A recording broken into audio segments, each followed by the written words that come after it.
Hello and welcome to another match reaction on Football Talk podcast. My name is Ozzie and I'm your host for today's show.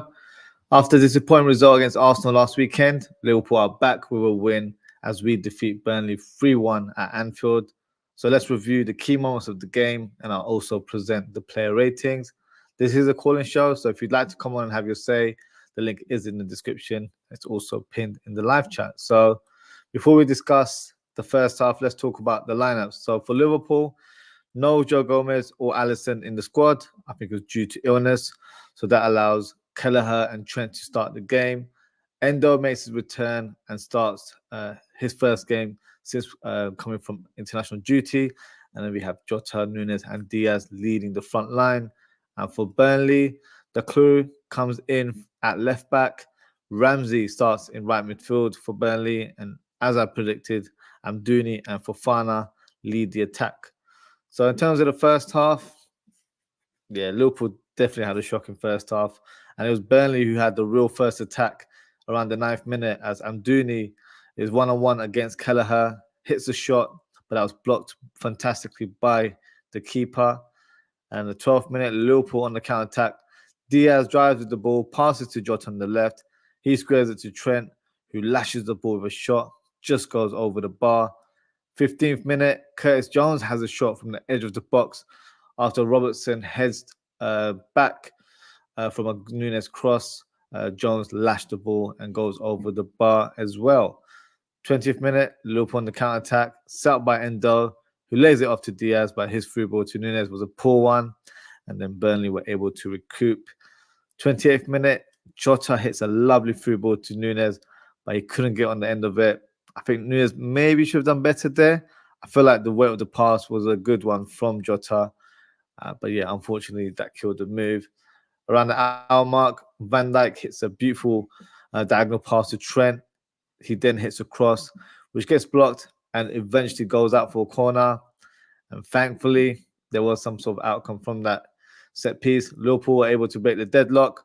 Great cross from Trent Alexander-Arnold in the 6-yard box. And Jota leaps in the air and hits the back of the net.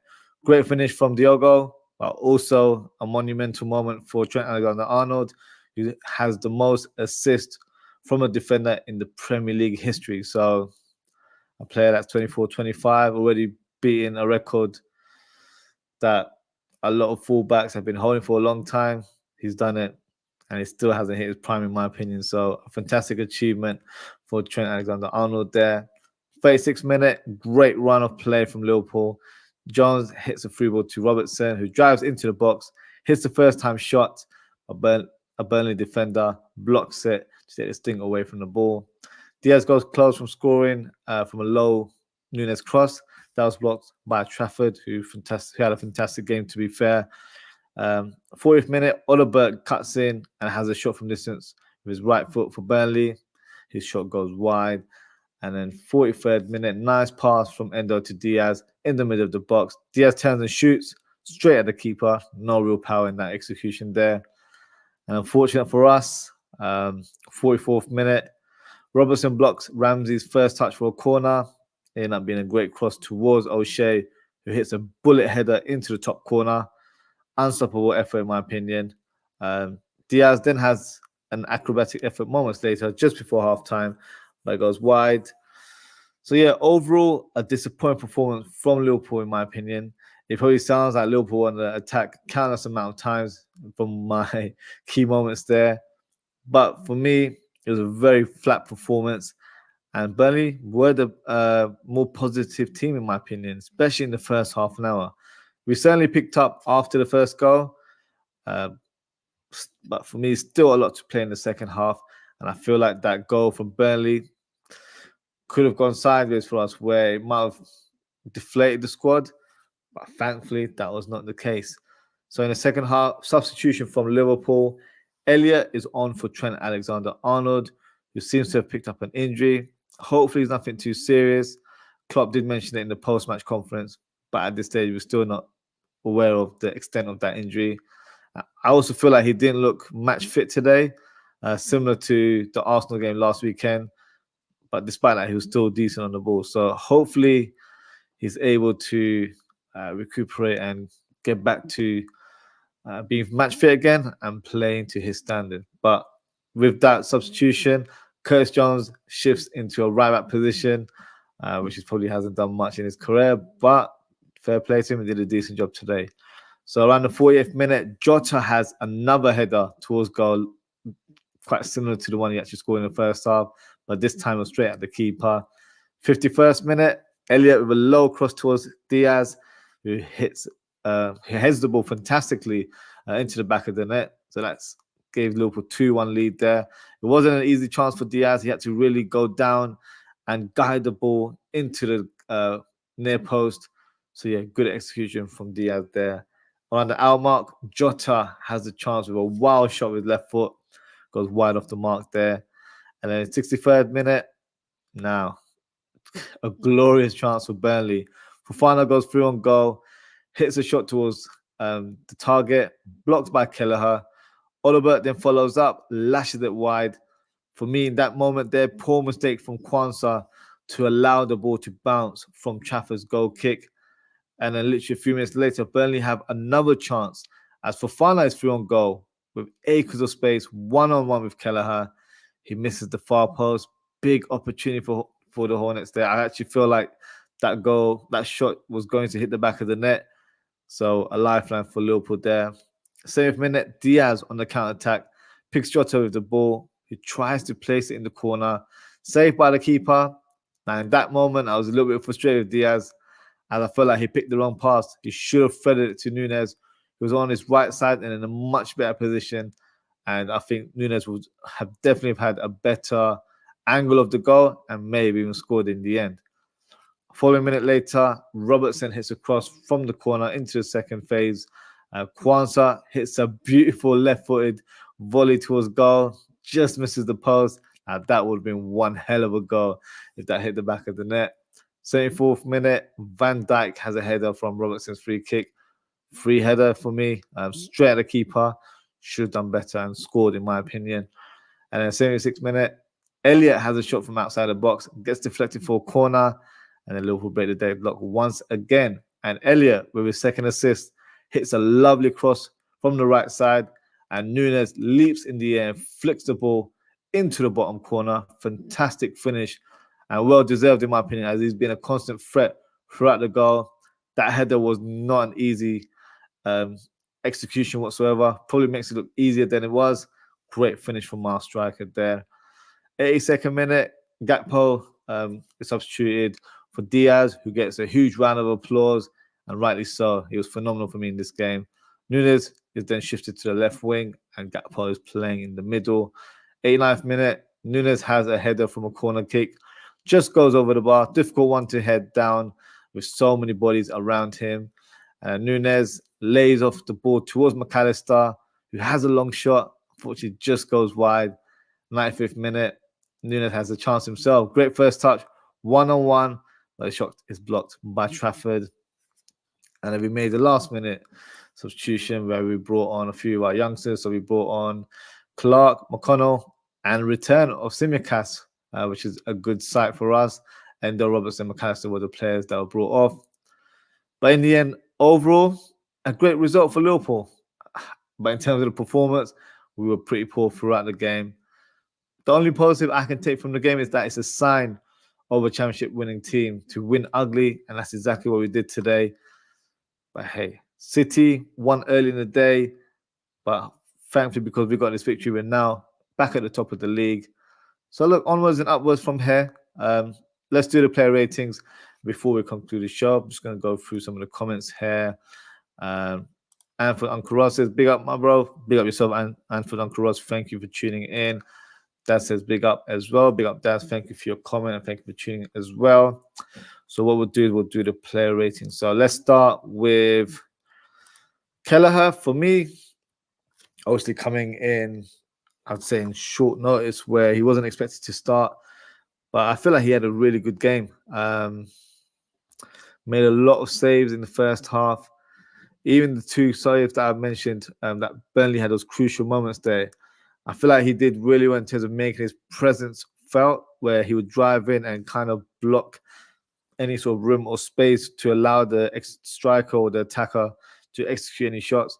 So I feel like his general play was good, distribution was decent as well, and he was very good in terms of aerial challenge, in terms of collecting the ball from set pieces. So for me, I actually feel like he had a very solid game today.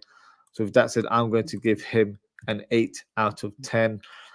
In terms of Trent, only played one half, so I can't give him too much of a high or low rating. I feel like, as I mentioned earlier, I feel like he just wasn't sharp today. He looked like he was lacking match fitness.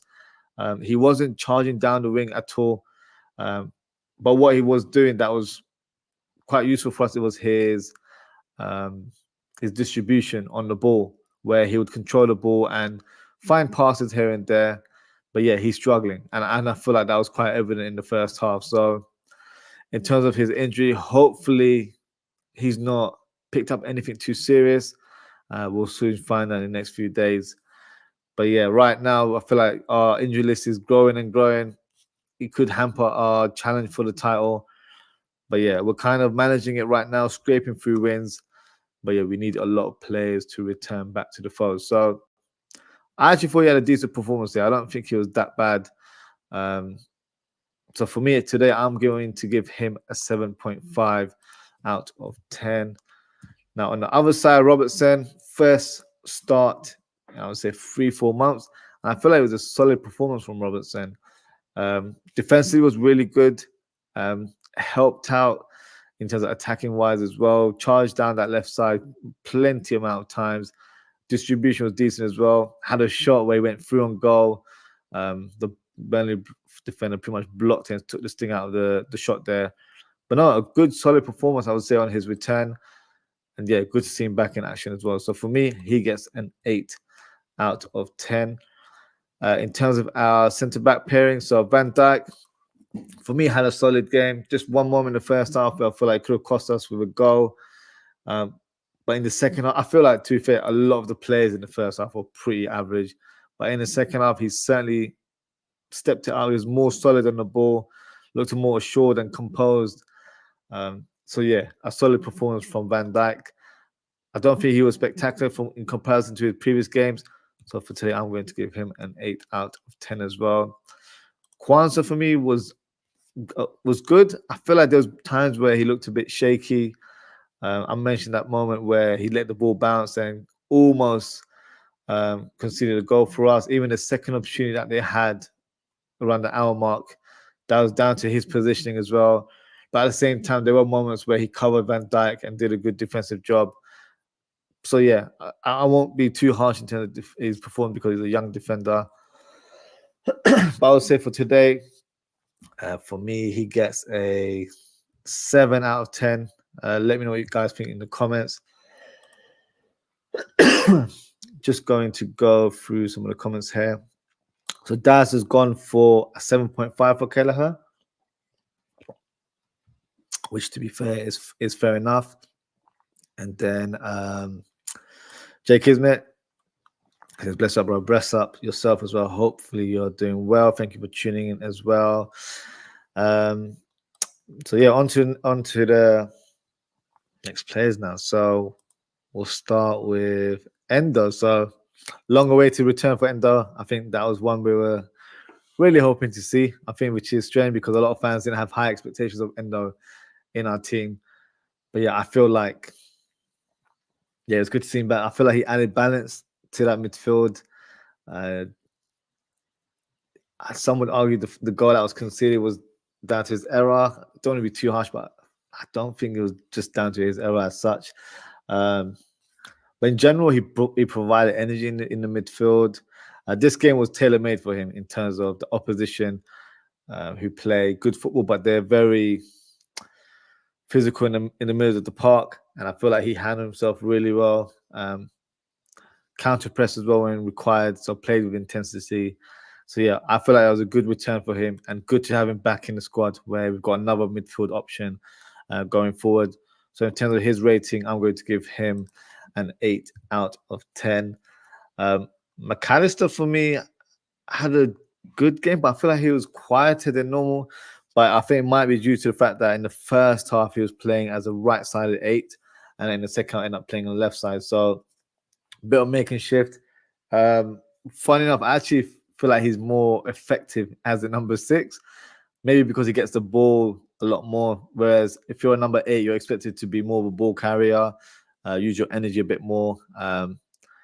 I feel like it suits him to be at number 6, where he can just get the ball, be the controller of the team, and just ping passes where he can see everything from his own sort of vision. Where when you're playing number 8, you're back to front sometimes, depending on the position of your play, and you're expected to really drive with the ball. So, look, he can still do his job as a number 8. Don't get me wrong, but in terms of his skill set, I feel like a number 6 is more suited for him. But yeah, I think he still did a decent job today. I did predict him to score because I feel like in the last couple of games he was really getting closer to hitting the back of the net. Wasn't to be today. But in terms of his overall performance, I'm going to give him a 7.5. And Curtis Jones pretty much played 2 positions today. In the first half, he was probably one of the midfielders that tried to make things happen. And in the second half, had to switch over to right back. Wasn't as adventurous as a Trent, for example, but kept it simple, moved the ball around when required. So I feel like he actually had a good performance overall. Proper team player today, doing one for the team. And yeah, overall, I feel like he was very, very good today. So for me, he gets an 8.5 out of 10 due to the fact he had to play 2 positions and did a good job in both roles, in my opinion. Just going to go through, I think we've got a few more comments here. So Dad has gone for 8 for Trent, which is fair enough. No issues with that one, just slightly higher than mine. But yeah, I thought he was good on the ball. Just hopefully his injury is nothing too serious. He's just a big up Daz from Uncle Roz, and then likewise. And then, so Daz has gone for 7 for Robertson. And Van Dijk 8.5, Kwanzaa 8.5, and Endo 7.5. Which is fair enough. I don't think Kwanzaa was on level to Van Dijk, in my opinion. I think Van Dijk was the better centre-back today. But yeah, thank you for your comment there. And Daz has gone for Maka 8 and Jones 7.5. I feel like 7.5 with Jones is a little bit low, considering he had to play 2 roles. But fair enough. That is your opinion.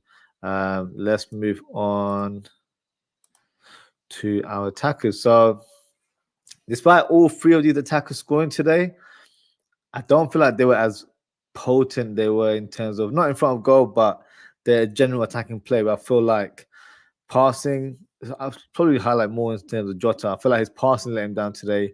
Wasn't involved as much as I probably would have liked. Obviously, the header was a fantastic finish. Had a similar chance in the second half where he probably could have scored that one as well. But yeah, helped us get the win. Diogo, that's what I call him from now on. So yeah, decent performance from him, in my opinion, as might seem low in comparison to other players already on the pitch. I'm going to give him a 7 out of 10. In terms of Darwin Núñez, had a quiet first half, in my opinion.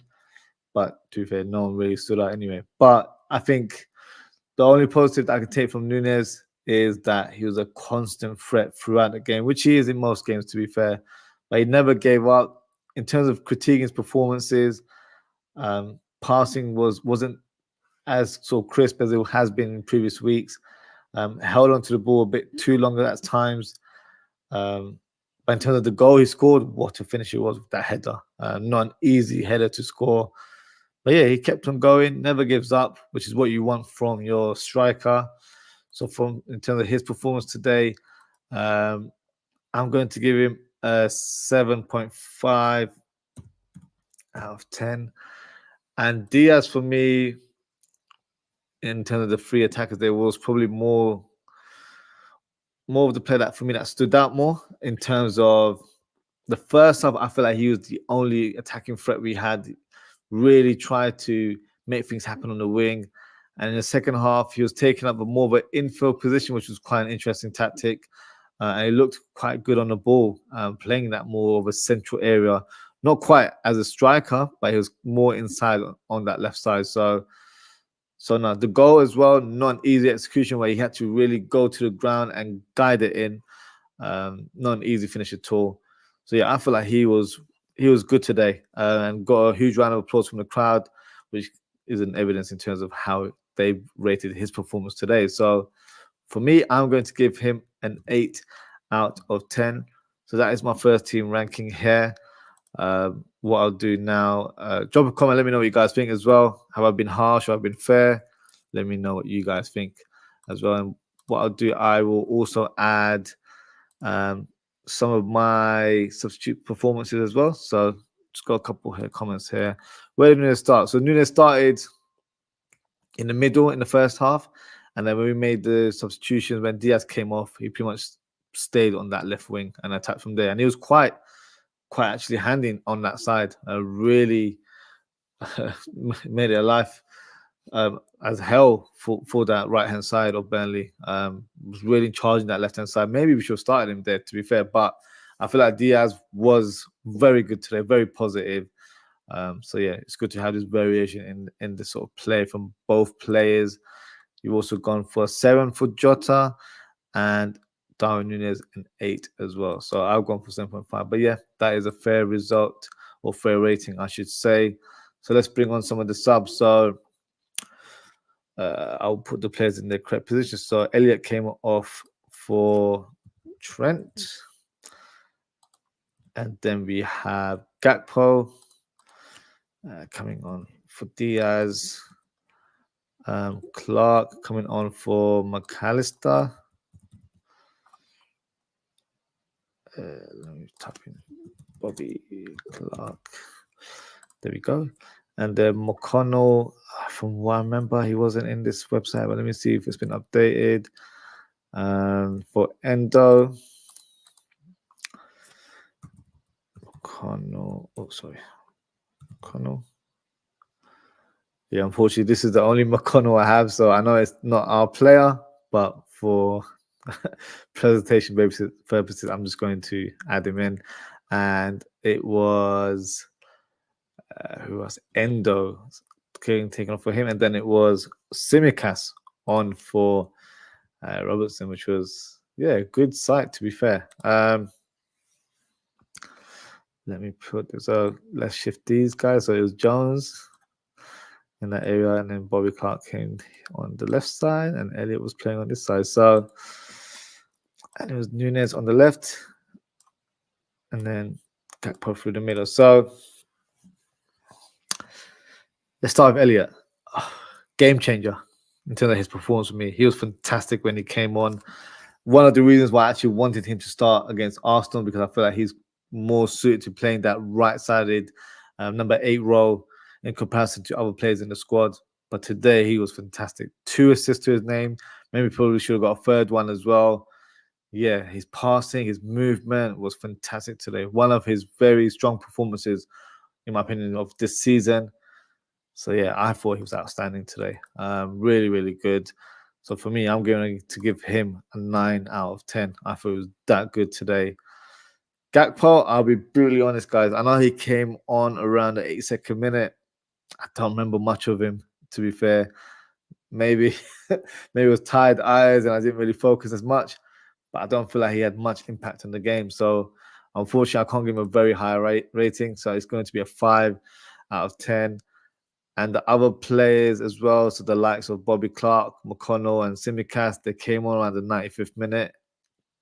Normally, I do it not applicable in this one, but I'll just give sort of like a number rainfall. So I'll just give them a 5 to all of them.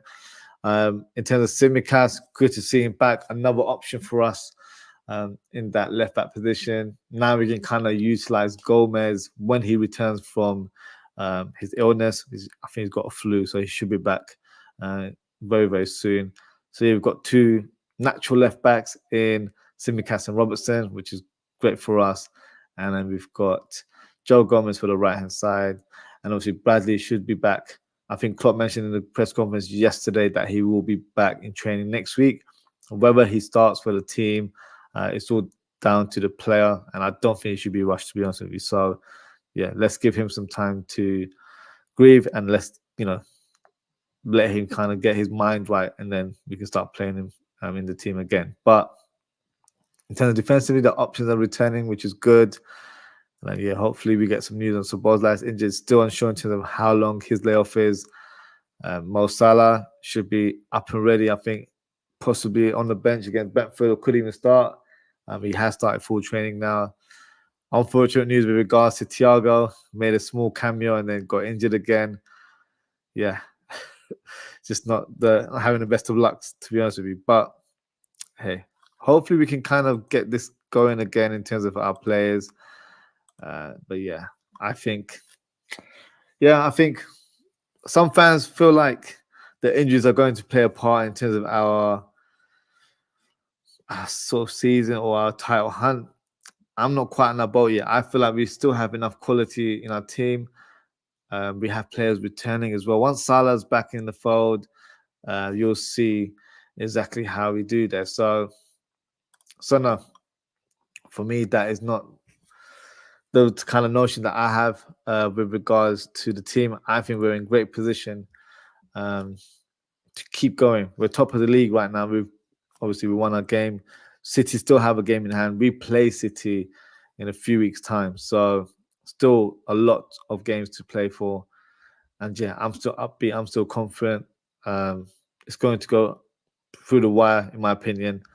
So yeah, fingers crossed we can continue our charge later in the season. Just going to read some of the last few comments and then we can wrap up. So Daz has given an 8 for Diaz, which is fair enough. I think I gave him 8 as well. Yep, so we've got the same one. And then Daz says it's a recurrence for Trent. Source echoes. So yeah, I'm not sure in terms of what the sort of extent of that injury in terms of the length. So hopefully it's not a long layoff. And he was taken. It wasn't like he sustained an injury. I think what we were told afterwards was that he was taken off for precaution purposes. So hopefully it's just something we can nurse and get him back and running. Yeah, we've got Brentford. When is it? Brentford, I think, is not far away, is it? So Brentford is our next fixture. It is on this time next week, next Saturday, midday kickoff, 12:30. Yeah, we love those, don't we? So hopefully we can get on the line for that one, and yeah, just get the win and just take it from there. So yeah, still a lot of got to be positive. We're top of the league, so I don't know why fans are a bit more downbeat. I know we didn't perform well today, but that doesn't mean that we're not doing well. These are the kind of performances you kind of just need to get over the line and get the 3 points. And that stage, it's a numbers game. We're trying to get as many points on the board, and let's see where we are at the end of the season. So yeah, so that's my match reaction, guys. Thank you to everyone for tuning in. Thank you to Anfield Uncle Rod, Daz, Jay Kismet for your comments. Appreciate your contribution. As always, guys, if you haven't already, please don't forget to like, comment, share, and subscribe. In terms of upcoming content, so let me have a think. So no shows tomorrow.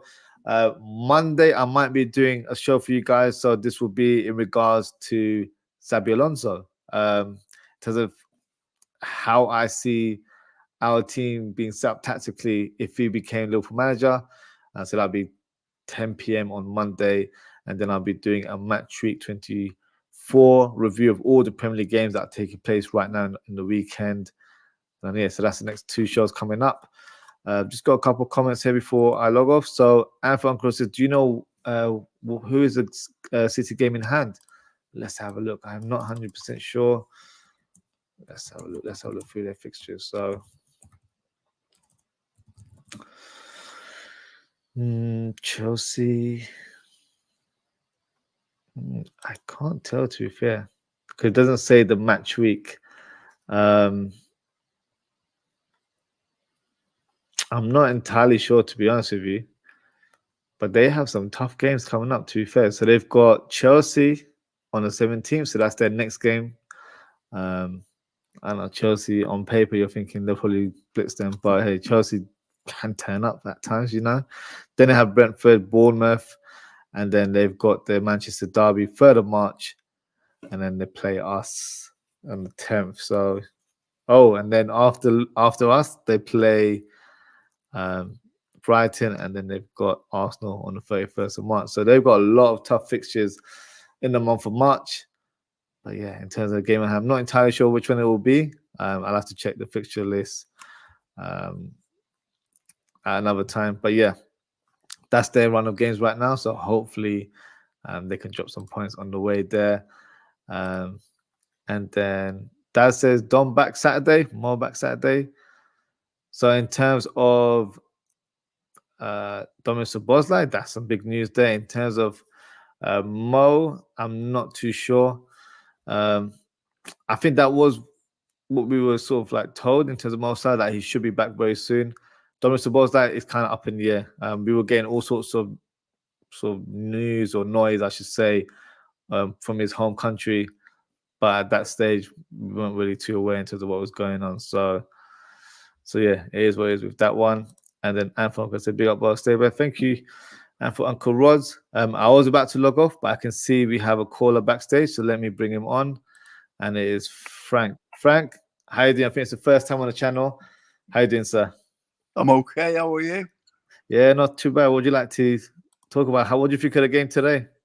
I was disappointed with the first half. Yeah, very disappointed because we were sluggish. We were slow out of the blocks. Yeah. We were all over the place. The point is, though, Ozzie, we made Burnley look good. That's how bad we were. We made Burnley look good. Yeah. And let's be honest, the second half, we improved, but we didn't improve a lot. Didn't improve a lot. And you know what I was impressed with? And I don't know what you've been talking about yourself, like what you watched or whatever, the game. I was very impressed. I was very impressed with Harvey Elliott when he came up, because we've always said, on my own pod, that is, that the likes of Elliott is better coming off the bench. He's more of an impact player.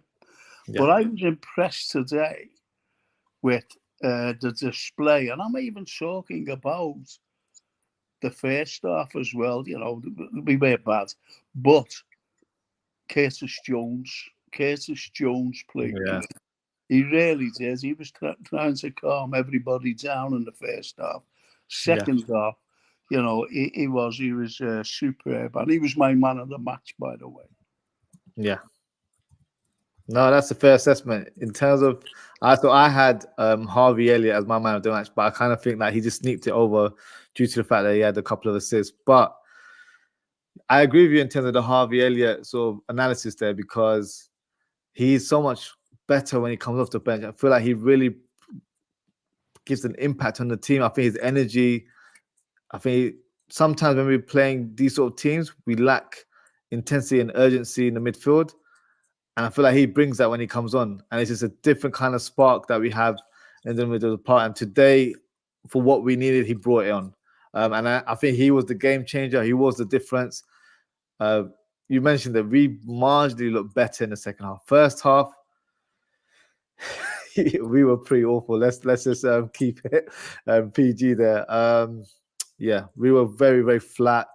Feel like we didn't even get over first game. We were really, really poor. Second half, we improved a little bit, but I think that was down to Elliott, where his movement was really good. Like, he was doing a lot of touch and movement, so with his passing, tried to make things happen in the front half, and that's probably led to so many of the chances being created. So, and let's speak about Curtis Jones. For him to play his normal midfield role and then play right back for the remainder of the second half, like, a lot of players won't be able to do it, where I feel like he gave us a lot of composure from that right-hand side, kept it very clean, kept it very simple, but he just kept the ball moving from that right-hand side. So for me, he's been one of our standout midfielders this season. Been very impressed with how he's performed. Well, your analysis there sums up everything about Curtis Jones and Harvey Elliott, to be honest, because as I said before, Ozzie, Harvey Elliott is better coming off the bench, and I'll tell you for why. Yeah. When teams especially in the second half. No matter how fit you are, you begin to tire. Yes. Right, Ozzie comes on and he's got the legs, and Correct. he runs about everywhere, and he really does. But today was exceptional because, as you said, 2 assists, no doubt about that. Now, I'm going to go back to something. Mhm. I'm going to go back. Okay. Now, Trent. Now, Trent came up, right? Half Yeah. time, he was off. On comes Elliot. Now, if Trent hadn't have been injured or anything, how long would it have been before Elliot came on? Now, I had a guest on mine, Ozzie. I Yeah. wouldn't agree with this, I don't know. But he said, and he gave stats. He actually gave stats, this fella. And he said, every time Trent's playing, it plays through to him, because of his brilliant passing of the ball. We can't deny that. He said, but we have more shots when Trent's not playing. When he was injured, he said, Yeah. we have more shots on the goal. He said, and when he went off today, he said, we had a lot more shots. We went into double figures. Yeah. Now, It's crazy. it's strange, isn't it, the way some Yeah. people analyse stuff.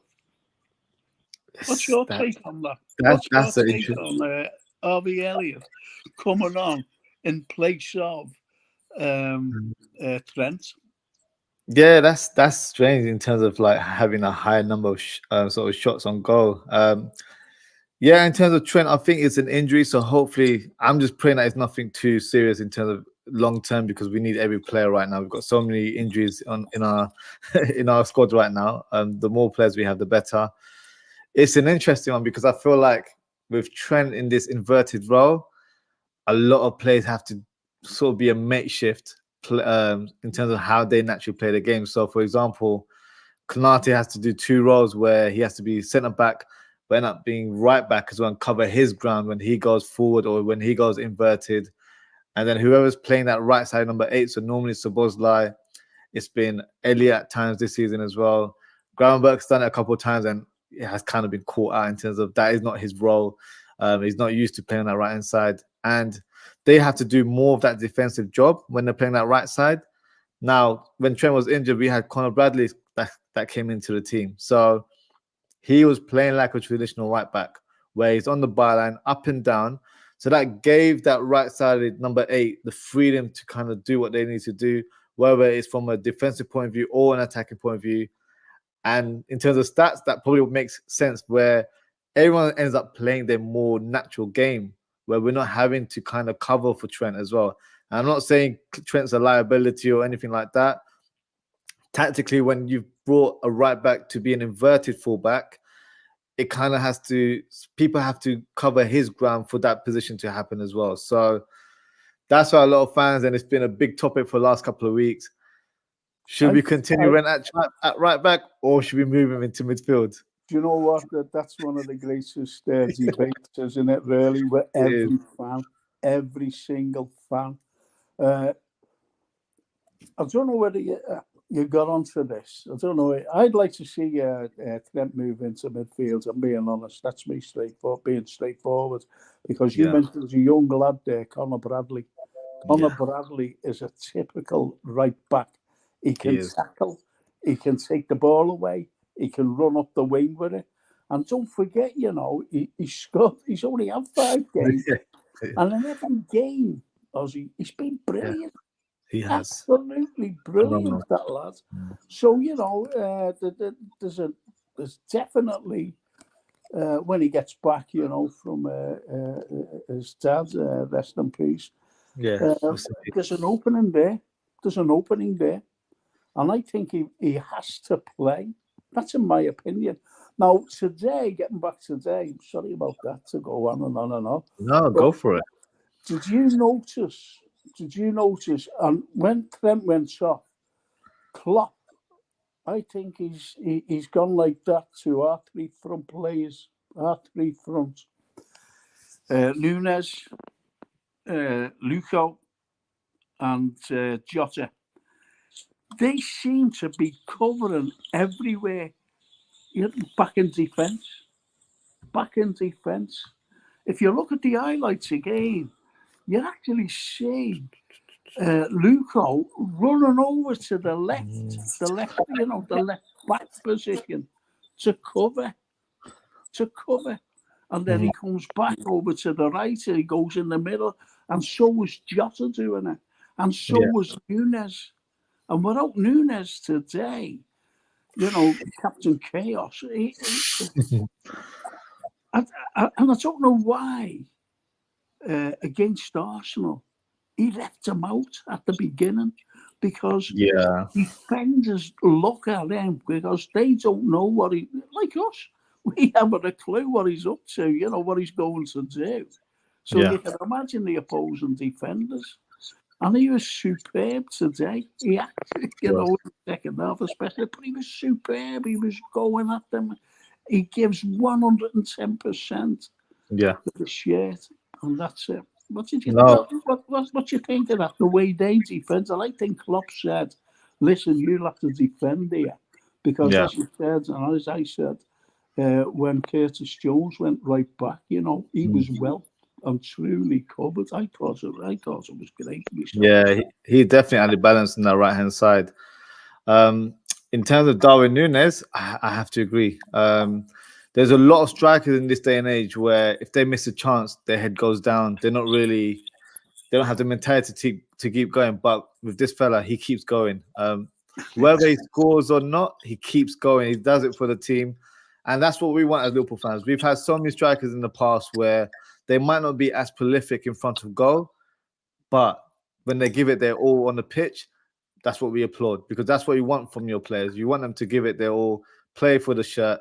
And I think Darwin Núñez does that all the time. His goal today for me wasn't even an easy chance for him to score. It was quite a difficult header for him to score. It was a great finish from him. So for me, it's just little small details with Darwin Núñez in terms of his finishing, where I feel like he just needs to kind of calm it down a little bit, be a bit more composed in front of goal. He's quite erratic at certain moments. I kind of use that analogy in terms of golf, where he's still trying to find that right club in terms of what. So once he finds that sort of that balance, I feel like he'll be a fantastic striker going forward. But that point you made about Trent, so yeah, in terms of his midfield, I actually feel like mentally he wants to be a midfielder. I think that's where he feels that is his long-term future. So whenever he does play right back, obviously I'm not saying he doesn't give his all. He 100% gives it his all, but I feel like he just wants to be a midfielder now, because when he plays right back, he's kind of like out of steam, where he's just forcing himself to go through games. Whereas when he's in the middle of the park, he just feels like he's playing with a lot of freedom and he's really expressing himself on the pitch. So obviously with Klopp leaving as well, whoever the new manager is, I know Alonso is the one that a lot of people are pinpointing right now. It depends who comes in, because I'm in the notion that whoever is the new manager, it's not going to be heavy metal football. Regardless of what we've enjoyed the last few years, it will be a different type of manager who will kind of bring new ideas, which is what I want actually. I want a manager with new ideas, new philosophy, but playing effective football, but at the same time, get results as well at the end of the day. So if it is Alonso, in terms of how they set up, so I don't know if everyone watched the game today. Leverkusen won against Bayern Munich 3-0. In terms of their setup, they tend to play a double pivot, and I feel like Trent will be perfect in that role. And then having a player like I'm not saying exactly him, but like a Frimpong. Well, we've got Conor Bradley, so someone who plays more as a wing back and can really charge down that byline.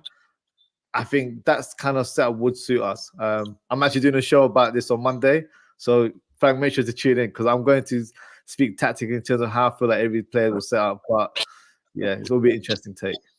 It will be an interesting take, and I'm glad you mentioned mentioned about the double pivot.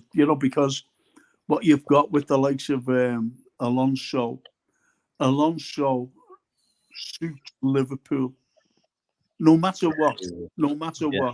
The fans, but what I didn't like, what came out of the owners or this Mike Gordon fella, whoever he is, Yeah. turned around and he said, "We're not going to base the next manager on emotion."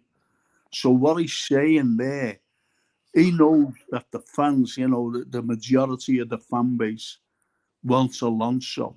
They want Alonso to come in, manage Liverpool, manage the way he plays, because he's fantastic. He's absolutely fantastic. Though, don't forget, Leverkusen, they were in the relegation zone. Relegation, yeah, it's true. And look at them. He's the only manager in Europe undefeated. 31 games.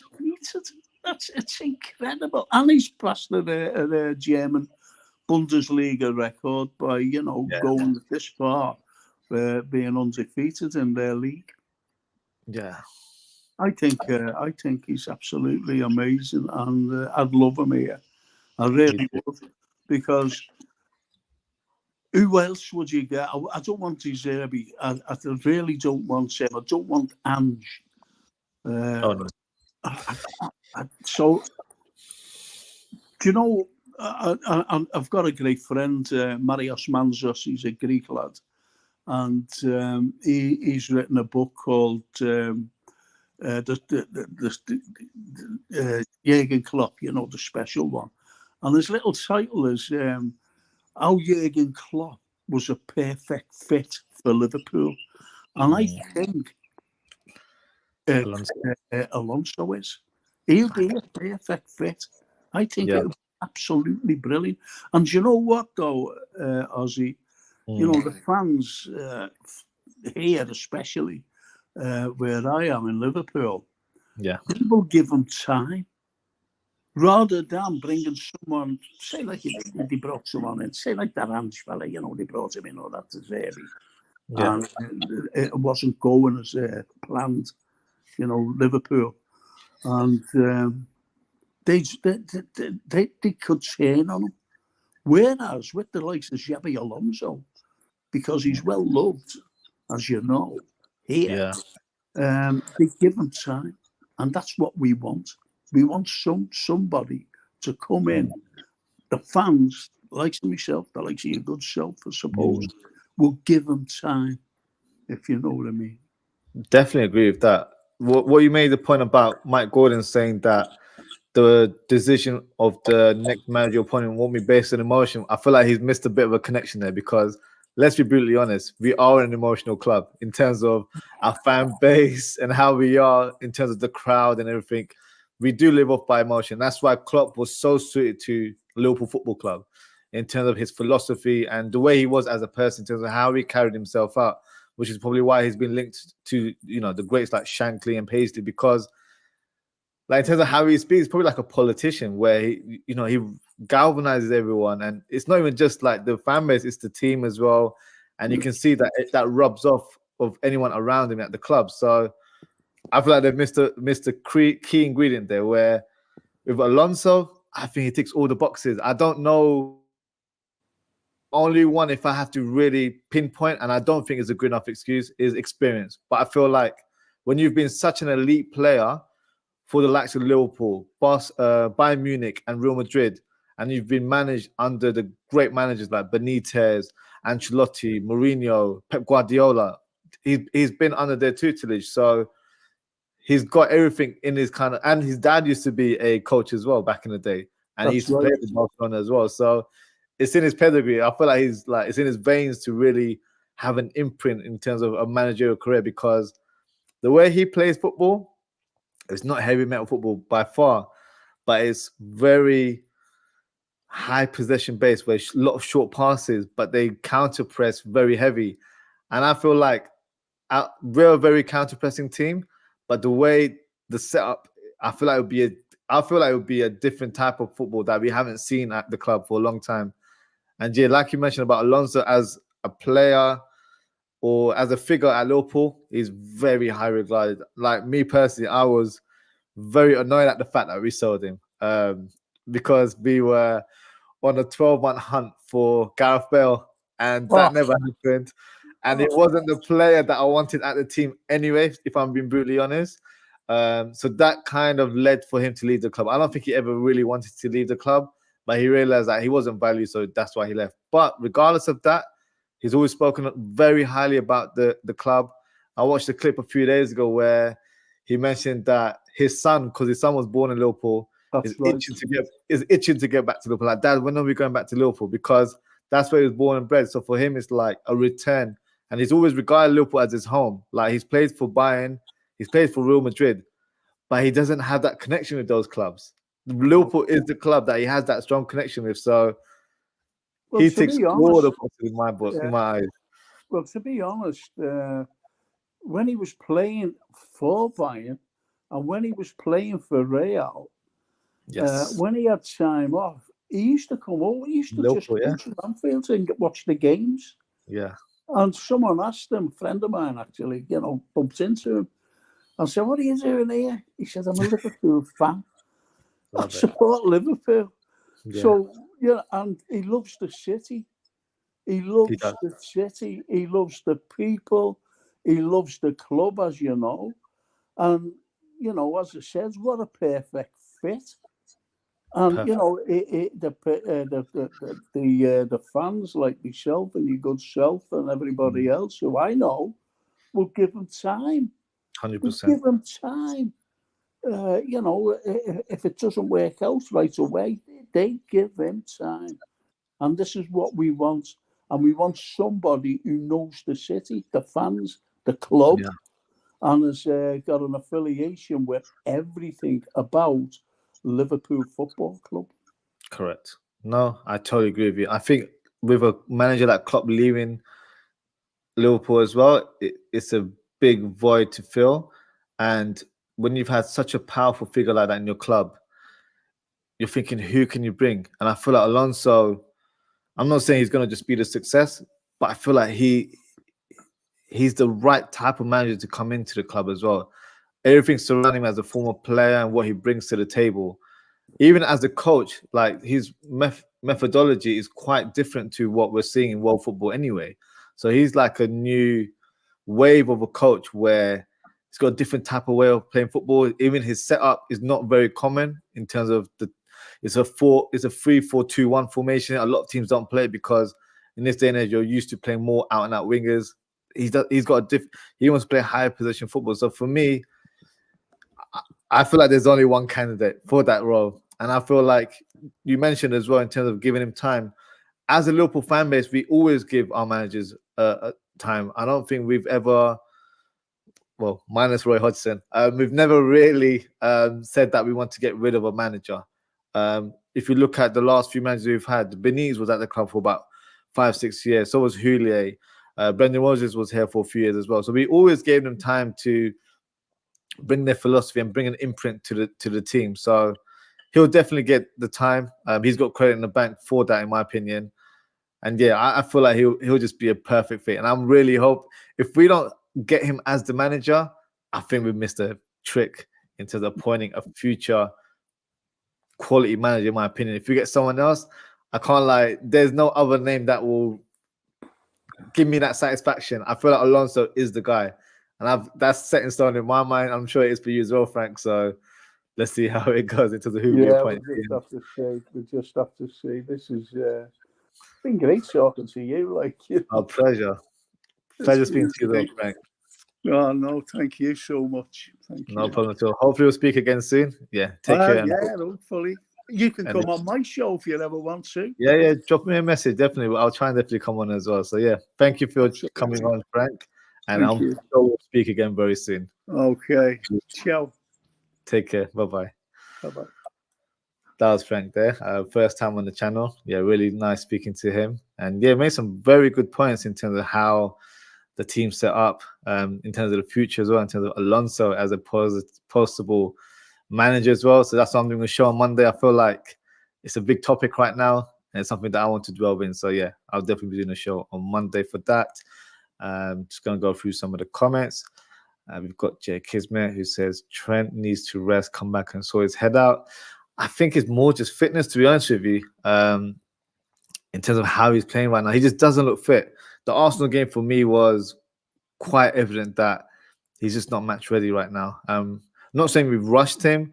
I think Conor Bradley would have started that game, obviously due to to circumstances. He wasn't able to start in that game. But I feel like in hindsight, that would have been a player that would have played in that role due to the tactics that we had set up.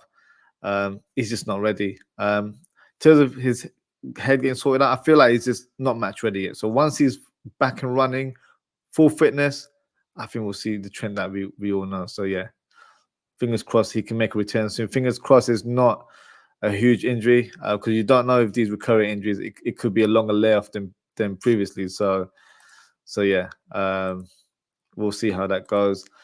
And then Jacob said, great to see Frank on the show. You never walk along. Yeah, first time on the channel. Great to speak to him.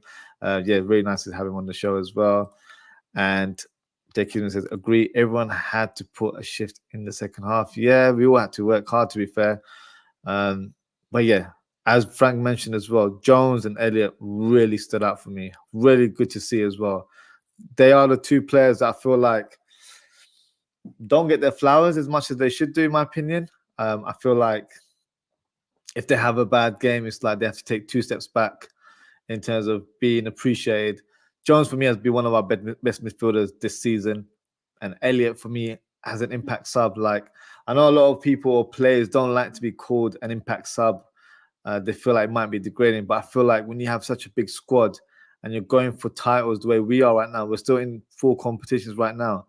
Your squad players are so vital in terms of how you set up as a team and how successful you can be as well. Because first 11 isn't enough to just win a certain type of trophy, in my opinion. We've probably seen teams in the past that have, but if you're going for all the belts in terms of all 4 trophies, you've got to have a good squad that's coming in. So yeah, really, really good in terms of how we are right now. And yeah, great from 2 youngsters coming through the ranks and really showing that they're here to be in the first team, and can be depended upon as well. So due to Sabozai's injury, we're all questioning who can play on that right side. Elliott did it today, so why can't he do it going forward? So for me, yeah, very, very positive performance from him.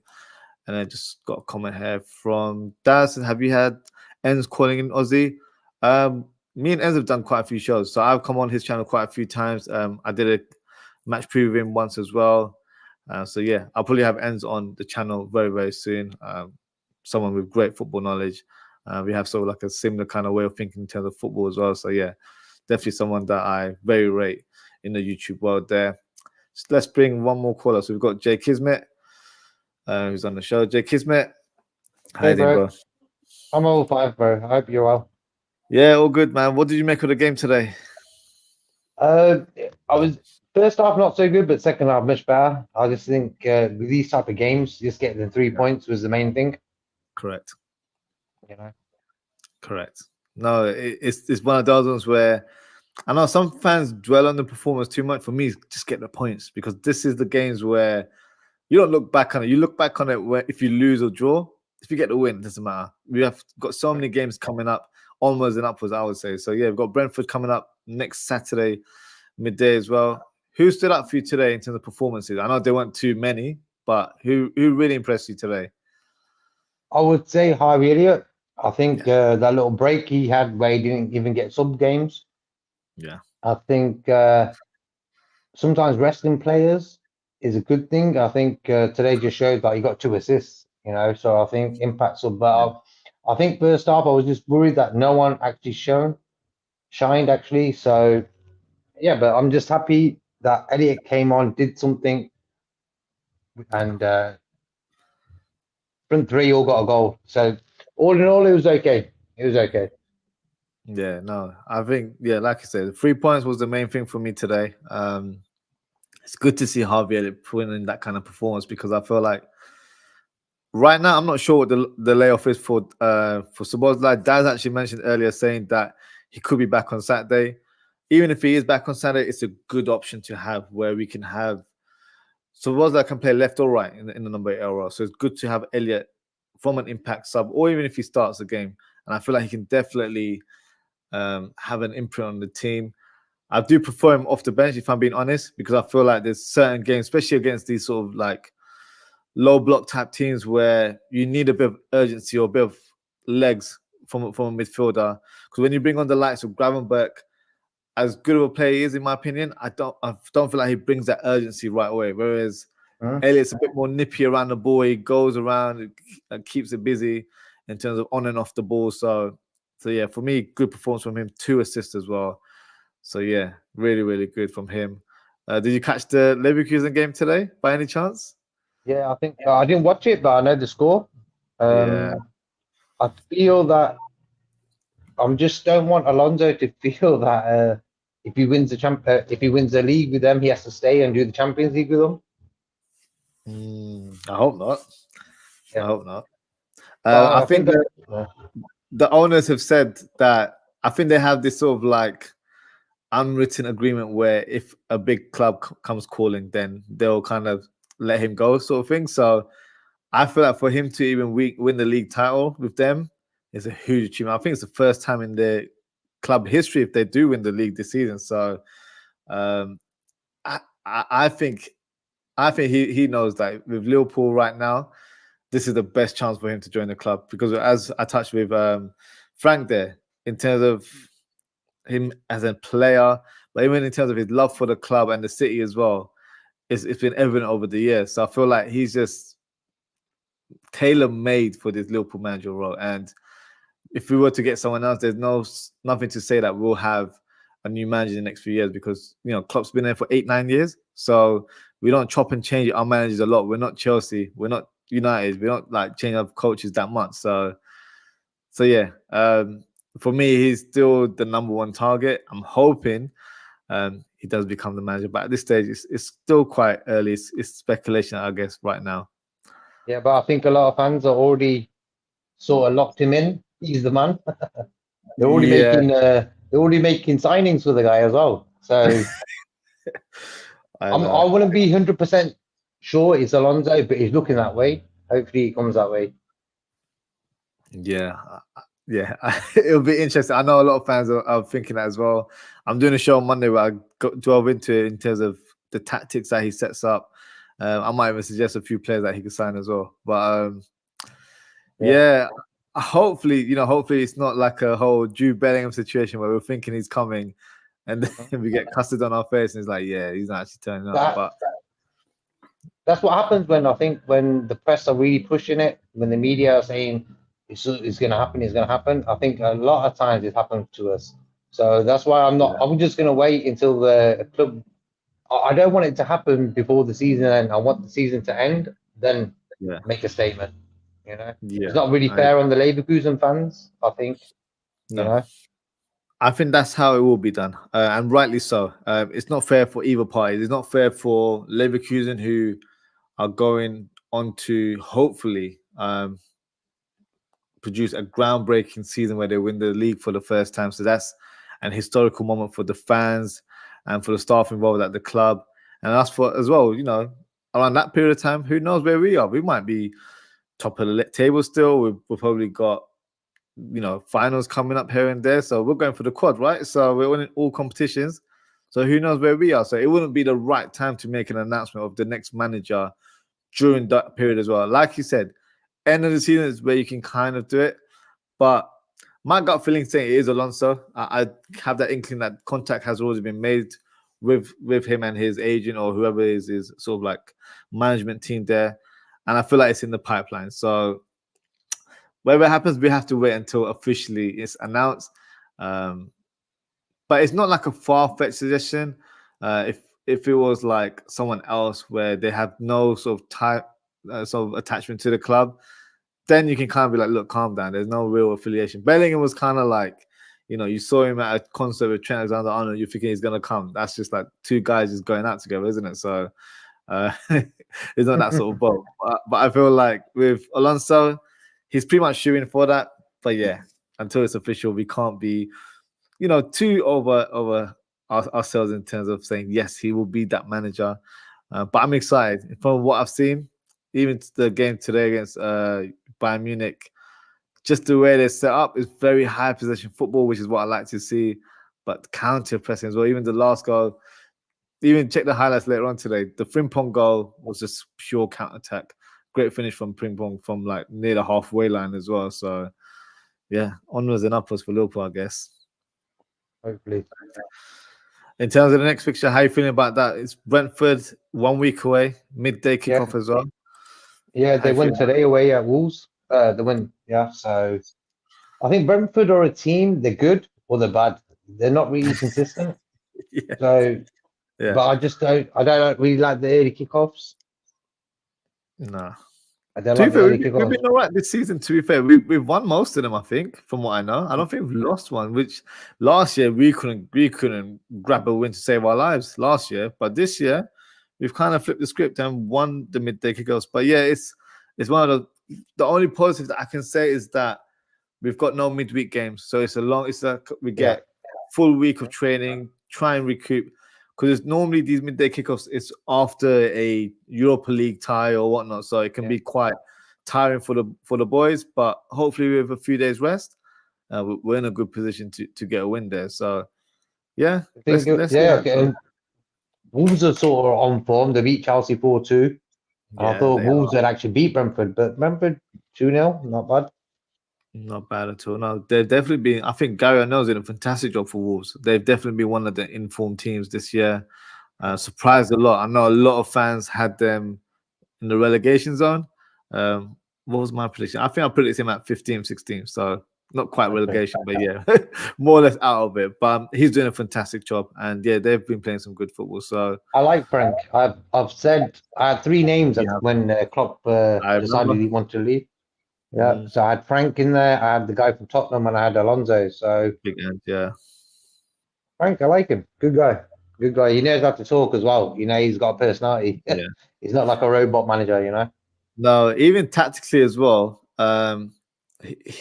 He wouldn't be that too far off in terms of how Liverpool set up. I'm not saying in terms of heavy metal football, not in that region, but in terms of tactically, shape-wise, he's quite sort of astute in terms of how he sets his team up. So, no, it's an interesting shout. Definitely. I know Big Ange is the one you mentioned as well. But yeah, I think the name on everyone's lips right now is Alonso. So, fingers crossed that is the guy. That's what I'm hoping for anyway. Yeah, but Jay Kismet, thank you for coming on the show. I'm sure we'll be speaking very, very soon. And yeah, have a good evening. You too, bro. Great talking to you. As always, take care. Thank you. So yeah, so that's a wrap up for today, guys. So thank you to everyone for tuning in. As I mentioned, thank you to Daz, Jay Kismet, and for Uncle Rods for your comments. And thank you to Frank, who's come on the channel for the first time in a calling show. Really lovely speaking to him today. And Jay Kismet as well, giving his take on the game. I appreciate it as always, guys. So if you haven't already, please don't forget to like, comment, share, and subscribe to the channel. I mentioned it a few times now. I'm doing a show on Monday in regards to Xabi Alonso being the potential Liverpool manager. Feel free to come in and send as many comments as you want in the live chat. Get involved in the discussion. Tuesday, I'll be doing a match week 24 review of all the Premier League games. And then I'll be doing a match preview on Thursday for is it at Brentford? I think it is, isn't it? It's Brentford versus Liverpool. So it's an away fixture. So yeah, I'll be doing the match preview for that one. So yeah, try and get as many content for you guys. Plenty of shows coming up this week. Yeah, we got the win in the end. Wasn't an easy game or a pretty game in terms of performance, but hey, we got the 3 points, and at this stage, that's what counts in my opinion. So, as always, guys, take care, stay safe, and I hope to see you all very, very soon. Goodbye.